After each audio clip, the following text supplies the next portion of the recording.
Hi everyone, welcome back to Poetology. It's January and I thought that I would repeat what I did last year, which is a best of all of my reading for 2022. Last year I read a similar amount of books to the previous year, I think 67 books in all, which is for me not a huge number, not a small one either.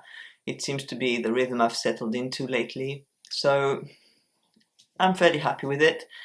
And I've had some really good books that I wanted to share with you. And the categories are fiction, poetry, short fiction, non-fiction, and a comic book as well.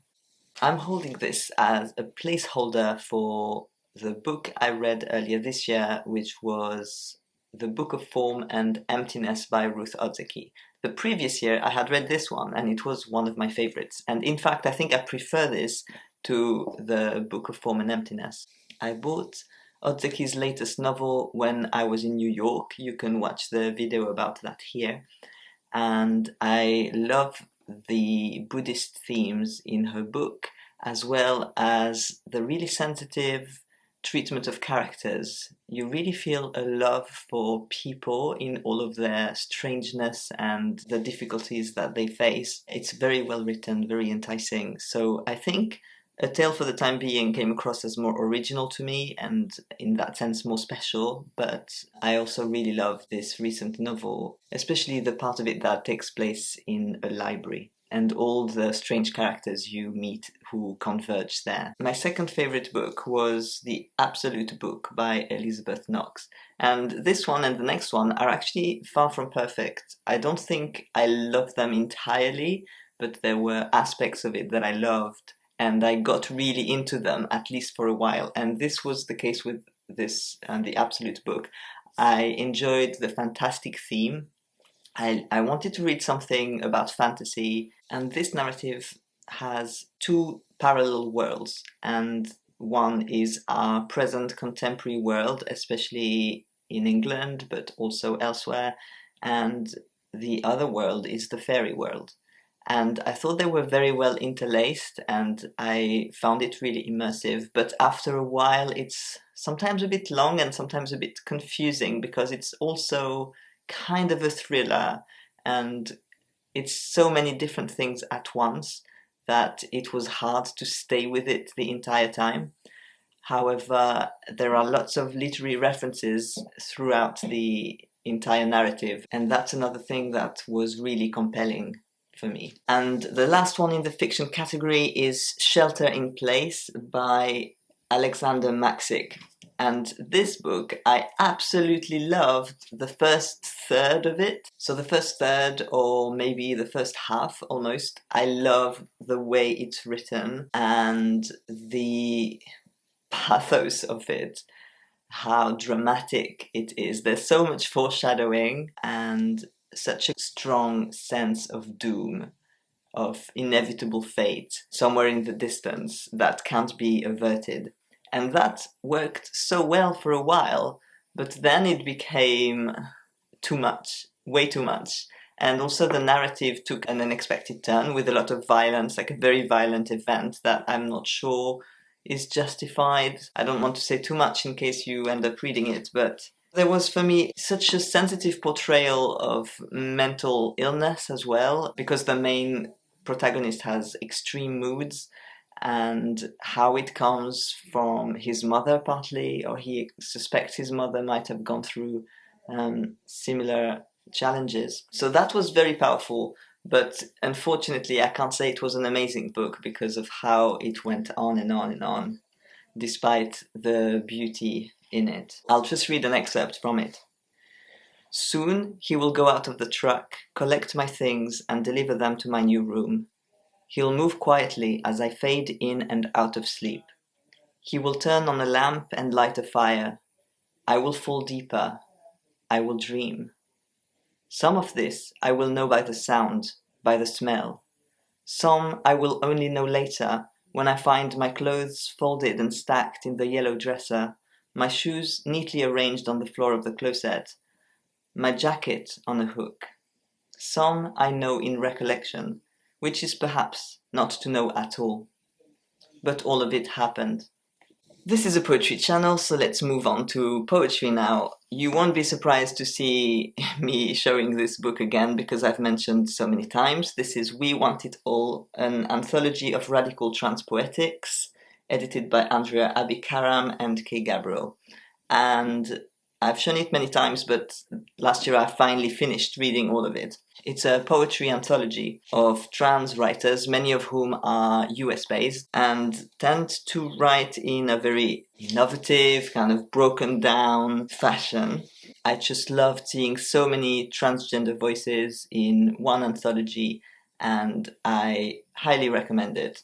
I've also featured it in my video on trans poetry, so watch that if you're interested in knowing a bit more about this. I also wanted to show these two books, which I already mentioned in a video on poetry and collage, because they have inspired me so much in my own work. These are books that inspire me in different ways from, other poetry collections that I read, because they help me find new ways of expressing poetry and collage together. The first one is Rachel Blau Duplessis graphic novella, and the second is the Venus Atmosphere collage poems by Emma Filtness. And both of them are in that other video if you want to check them out.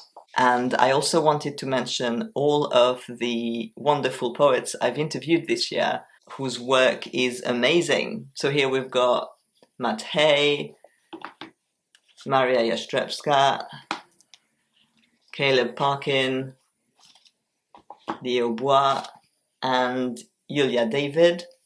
Check out my interview playlist if you want to see them talking about their amazing work. The next category is short fiction, and I think I only read one collection of short stories this year, which is A Natural History of Transition by Callum Angus. And Callum writes short stories that are about transition, but not in a conventional way. It's really about bodies transforming in completely unforeseen and unexpected way, and it's seen as perfectly natural within the context of the narrative. For example, one character gets bigger and bigger and ends up embedding herself in rock. The other one joins a convent where everyone undergoes the change every year.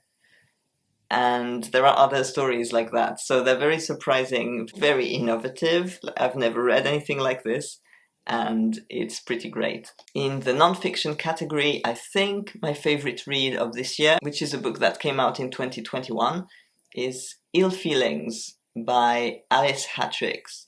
This is about chronic fatigue syndrome, or ME. Alice talks about their own journey with the illness, as well as their mothers, who also has ME.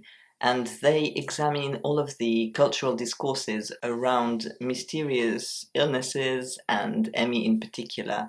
And they go to literary texts, but also their own experience of treatment or attempts at treatment, the political situation around chronic illness in the UK, and all of these ideas come together.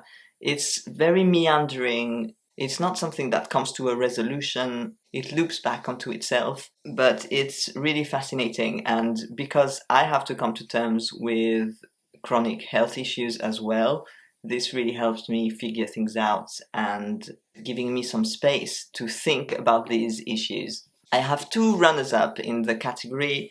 One is Eileen Myles For Now, which, I'm a fan of Eileen Myles, I'm sure.